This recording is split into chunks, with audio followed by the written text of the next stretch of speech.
السلام علیکم۔ جب آپ کا ضمیر اور نیت صاف ہو تو اس بات سے کوئی فرق نہیں پڑتا کہ کوئی آپ کو اچھا کہہ رہا ہے یا برا۔ آپ اپنی نیت پہ جانچے جائیں گے، نہ کہ کسی اور کی سوچ پر۔ بہت سے لوگ ایسے بھی ہیں جو اپنے سروں کو اتنا بلند کر لیتے ہیں کہ پہاڑوں کی چوٹیاں نیچے رہ جاتی ہیں، لیکن ان کی روحوں کی پیمائش کرو تو تمہیں محسوس ہوگا کہ وہ ابھی تک طریق کاروں میں رینگ رہے ہیں۔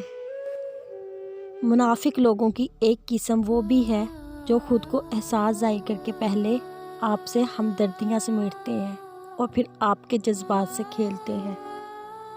ابھی ایسے الفاظ ایجاد نہیں ہوئے جو احساس کو بیان کر سکیں۔ احساس کی دنیا الفاظ کی دنیا سے بہت آگے ہے۔ انسان دو چیزوں سے ہمیشہ ہارتا ہے، وقت اور پیار۔ دونوں زندگی میں خاص ہوتے ہیں۔ وقت کسی کا نہیں ہوتا اور پیار ہر کسی سے نہیں ہوتا۔ میں نے اس دن اپنی بات کو سمجھانا، وضاحت دینا چھوڑ دیا جس دن یہ جان لیا کہ لوگ آپ کی بات کو اپنی سمجھ تک ہی سمجھ سکتے ہیں۔ چیخ و پکار انسان کے وقار میں کمی کا باعث بنتی ہے۔ لوگوں کو اپنی خاموشی سے خوف زدہ کرنا سیکھو۔ ہر انسان دوسرے انسان کے بنائے گئے ذہنی سانچے میں ڈھل ہی نہیں سکتا۔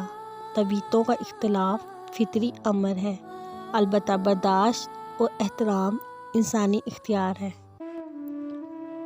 جسے آپ کی پرواہ نہیں اسے اس کے حال پر چھوڑ دو۔ حد سے زیادہ عزت دینا بے وقوفی کے زمرے میں آتا ہے۔ انسان کو کبھی اپنی اوقات نہیں بھولنی چاہیے۔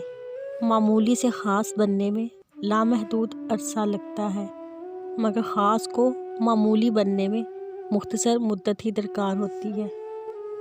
چہرے اور انداز بیان سارے انسان کے بارے میں بتا دیتے ہیں، اس لیے اپنی گفتگو کو گالیوں اور گندی باتوں سے پاک رکھیے۔ انسان کو بولنا سیکھنے میں 2 سال لگتے ہیں، لیکن کون سا لفظ کہاں بولنا ہے یہ سیکھنے میں پوری زندگی گزر جاتی ہے۔ زندگی میں خود کو کبھی کسی کا عادی مت بنانا، کیونکہ انسان بہت خود غرض ہے۔ جب آپ کو پسند کرتا ہے آپ کی برائی بھول جاتا ہے، اور جب آپ سے نفرت کرتا ہے آپ کی اچائی بھول جاتا ہے۔ یاد رکھیے، وہ انسان کبھی ناکام نہیں ہو سکتا جو اللہ پر کامل یقین اور بھروسہ رکھتا ہو۔ اگر تم سے ایک تارا گم ہو گیا تو کیا ہوا؟ آسمان پورا تاروں سے بھرا ہوا ہے۔ اگر بھرے آسمان میں سے بھی کوئی تارا تیری قسمت میں نہیں تو کون جانتا ہے، شاید چاند تیرا نصیب ہو۔